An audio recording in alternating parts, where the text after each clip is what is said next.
sekedar info tips untuk kecap minyak wijen, kecap mulu gitu.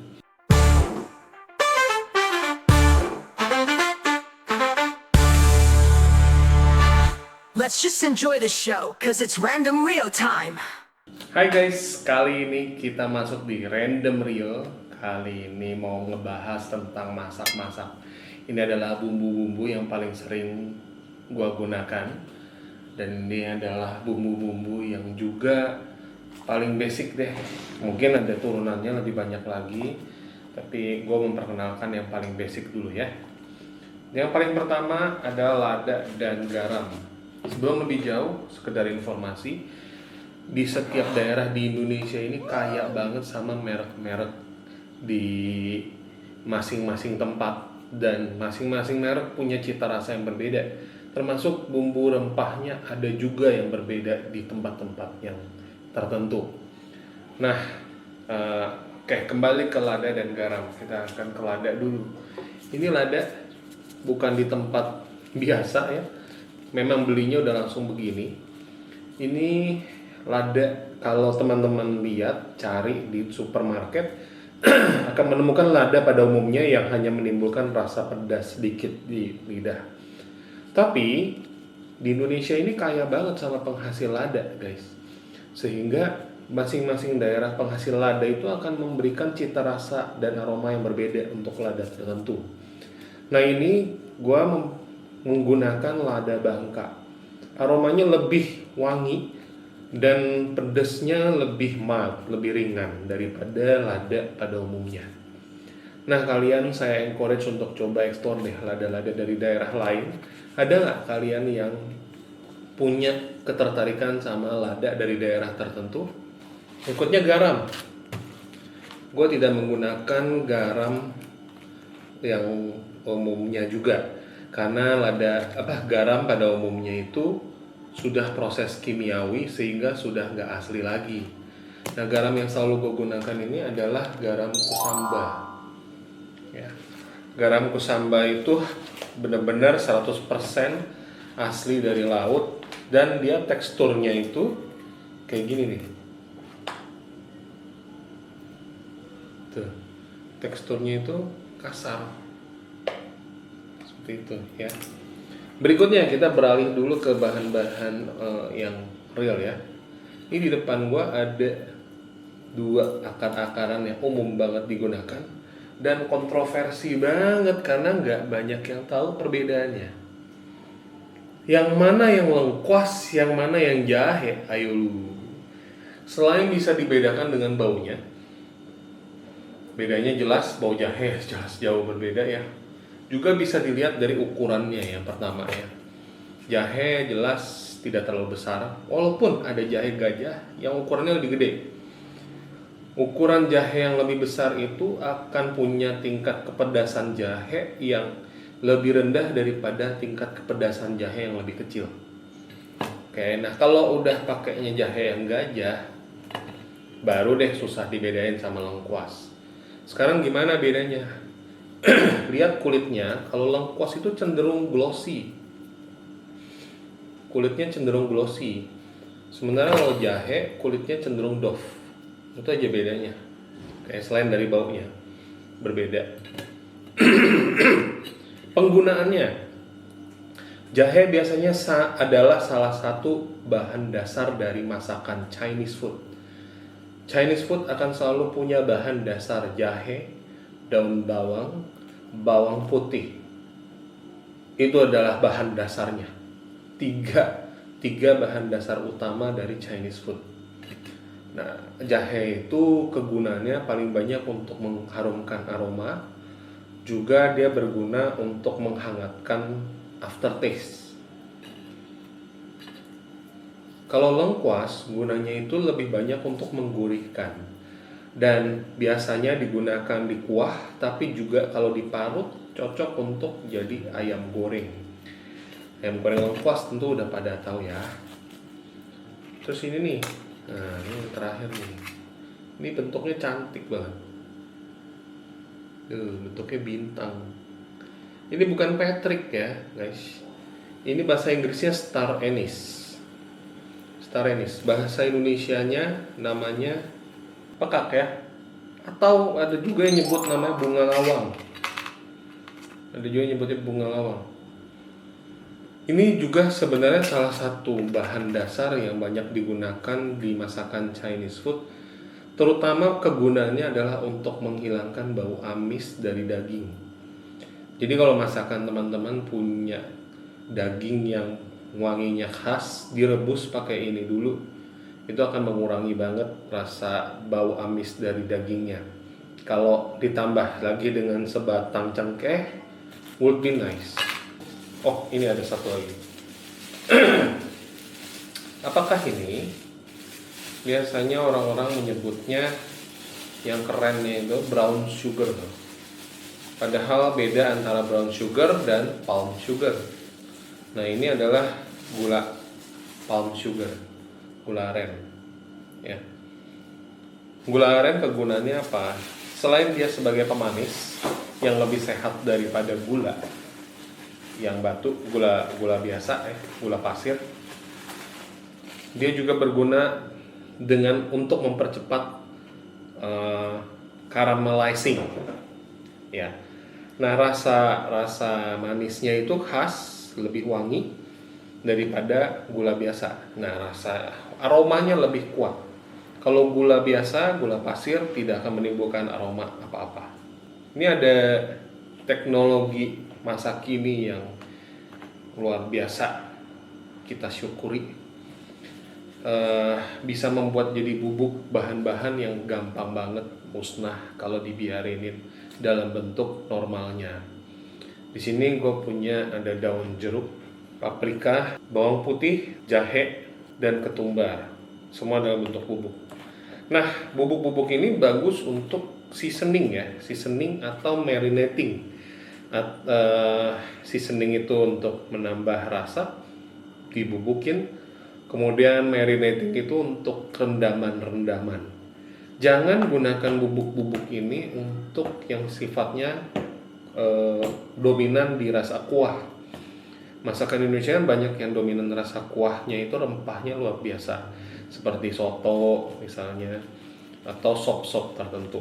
Nah, kalau sop atau soto atau yang berkuah lainnya yang kental, tebal ininya, rempahnya, jangan pakai bubuk ya guys. Karena kalau pakai bubuk nggak akan dapat kekentalan dan ketebalan dari rasa rempahnya. Daun jeruk bagus untuk gorengan, paprika bagus untuk gorengan dengan cita rasa western atau barat, bawang putih juga bagus untuk gorengan, aroma bawang putih, kemudian jahe. Ini untuk ekstra tambahan aroma. Jahe biasanya untuk lebih ke gorengan cita rasa Jepang biasanya. Tapi juga Chinese food juga sama. Ketumbar ini adalah ingredient yang paling aku suka. Dia cocok untuk kuah, cocok untuk daging yang untuk bakar cocok, daging yang digoreng cocok. Ketumbar can match almost everything. Bisa cocok buat apapun. Nah, kalau daun jeruk, gua paling suka untuk meningkatkan aroma dari tepung. Contoh, bakwan jagung, bakwan, nah gitu. Oke. Nah, sekarang kita masuk ke kecap-kecapan. Kecap-kecapan ini tuh khas masakan ya Chinese food, ya. Biasanya ini adalah standar di dalam masakan Chinese food. Ini kecap Inggris. Mereknya bukan sebenarnya ini namanya sebenarnya bukan kecap Inggris, bukan saus Inggris, bukan. Untuk mempermudah nama asli dari kecap Inggris ini, maka orang sebutnya kecap Inggris. Padahal aslinya namanya bukan kecap Inggris. Aslinya namanya Worcester sauce. Susah kan? Worcestershire. Udahlah, pokoknya Inggris itu deh. Jadilah namanya kecap Inggris. Nah, kecap Inggris ini ada rempah di dalamnya, sehingga kalau mau dipakai sebaiknya diaduk dulu supaya bumbunya merata di dalam kecap Inggris ini, ya. Dalamnya tuh ada ada bawang putihnya, ada garamnya, dan dia nggak nyebutin apa tapi ada bumbu-bumbu lainnya ya. Nah, dia tuh cocok untuk menggurihkan masakan tapi dengan rasa yang khas. Dia akan menggurihkan biasanya masakan yang kuahnya nyemek, atau untuk yang goreng-gorengan juga cocok. Cita rasanya sangat Chinese food banget kalau udah pakai kecap Inggris ya. Berikutnya, nah, the famous saus tiram. Saus tiram ini menggunakan ekstrak tiram, ekstrak ya. Nah, ini seafood, cocok untuk cita rasa seafood. Basically, sebenarnya ini adalah penyedap masakan dengan cita rasa seafood. Biasanya banyak banget Chinese food, masakan Chinese food yang menggunakan saus tiram untuk menyedapkan masakannya. Sangat tidak rekomen kalau kamu punya alergi terhadap masakan seafood. Jangan sampai kepake saus tiram yang menggunakan ekstrak menggunakan ekstrak tiram. Soalnya ada juga saus tiram yang vegetarian ada. Nah, itu lebih friendly untuk yang alergi terhadap seafood.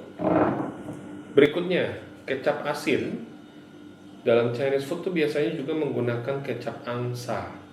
Kecap angsa ini udah sangat sering banget digunakan terutama untuk bakmian. Ini rasanya asin tapi ringan, lewat lolos begitu aja. Kalau digunakan kebanyakan juga nggak akan terlalu rasa asinnya menyengat, nggak. Nah, kalau teman-teman cobain sedikit aja, kalian akan ngerasain rasa asinnya itu bersahabat di mulut, gitu ya. Dan yang terutama, kenapa kecap angsa? Karena dia wangi kalau kena panas wajan. Jadi kalau pakai kecap angsa ini, pastiin juga kena ke pinggirannya dulu, ya, baru kemudian dicampurin deh. Kalau dia kena panas akan lebih wangi rasanya. Kecap manis. Nah, kecap manis ini saya sudah pernah ngerasain banyak banget merek di Nusantara ini. Kita punya banyak banget jenis-jenis kecap dari daerah-daerah masing-masing. Ada kecap matahari, ada kecap udang sari, kecap manis udang sari, ada banyak deh macamnya. Nah, sampai saat ini yang saya rasain pemenang dari semuanya cocok buat saya adalah kecap cap kambing 2. Ini cap kambing 2. Manisnya nggak terlalu manis menyengat dan dia nggak terlalu kental-kental amat ya makannya ya. Jadi biasanya ini digunakan di sate-satean. Kalau teman-teman kuliner di sate Tegal, sate kambing Tegal, biasanya mereka makainya memang beneran cap kambing 2 ini. Sesuai ya capnya ya. Nah, kalau di kulik lebih dalam, katanya mereka itu pakai ada rempah-rempah juga di dalamnya di sini. Nih ya, komposisinya. Selain ada kacang kedelai, dia juga ada nambahin juga gandum, gula tebu. Nah, ini. Jadi dari situ mungkin ada rasa yang khas. Nah, kecap manis cap kambing 2 ini asalnya dari Singkawang. Kemudian ini yang paling mentereng ini adalah minyak wijen. Minyak wijen juga banyak mereknya. Perbedaan antar mereknya itu satu tetes sudah menghasilkan wangi seberapa tinggi sih? Nah, semakin besar ekstrak dari minyak wijen ya, makin mahal lah dia.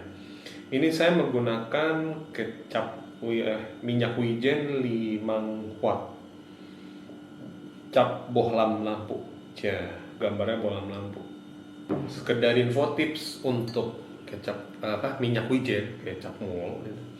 Untuk minyak wijen, jangan dia dimasukkan ke dalam suhu yang sangat panas sekali karena nanti akan menghasilkan aroma hangus. Jadi gunakan kecap minyak wijen ini, minyak. Gunakan minyak wijen itu hanya dalam kondisi sudah tidak ada api yang menyala atau sudah dihidangkan, baru ditaruh, baru diaduk. Oke. Baik. Berikutnya nih yang kecil-kecil nih, yang lucu-lucu nih, kecil-kecil. Yang kecil-kecil ini ada saus tiram. Nah, ini jenis saus tiram yang lain. Ingredientnya kalau dia menggunakan ekstrak tiram yang lebih sedikit daripada saus tiram ini, lebih banyak, 12,8%. Sementara cap panda ini 11%. Ya. Nah, kalian boleh coba berbeda merek. Berbeda merek akan menghasilkan rasa yang berbeda, dan lagi-lagi sama kayak garam. 1 sendok tehnya dia dengan 1 sendok teh merek lain belum tentu sama hasil rasanya. Nah, kalau kalian udah terbiasa pada satu merek dan pengen coba merek yang lain, ada baiknya dicoba tes dulu dikit-dikit dulu. Jangan samain takarannya. Oke. Kemudian ini ada kecap ikan. Kecap ikan merah. Ini juga mainstream banget ya merek ini. Kecap ikan ini juga sama seperti kecap angsa, kalau digunakan dia harus kena panas dulu ya guys. Kalau nggak, aromanya nggak akan keluar. Kecap ikan ini memberikan aroma yang bagus kalau kamu menggunakan high pressure wok atau wajan yang sudah sangat panas sekali, menghasilkan aroma smoky dan mendukung rasa seafood. Jadi kalau mau bikin nasi goreng, bikin mie goreng, mau yang ada aroma seafoodnya, kecap ikan ini very recommended untuk menambah aroma seafoodnya, memperkuat aroma seafoodnya. Berikutnya cuka. Ini kebetulan ada cuka merek Kokita ternyata, nggak harus merek Cina juga.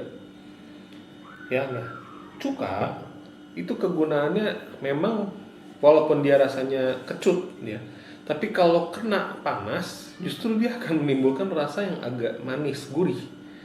Nah, biasanya kalau saya menggunakan cuka ini untuk menggaringkan di dalam adonan terigu. Kalau ditambahkan cuka sedikit, itu garingnya akan lebih garing lagi dari biasanya. Mungkin teman-teman yang berkuliah atau mempelajari langsung kulineri akan lebih bisa menjelaskan reaksi kimianya ya.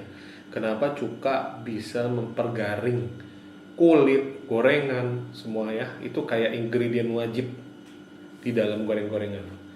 Oke, itu aja koleksi bumbu-bumbu gua hari ini.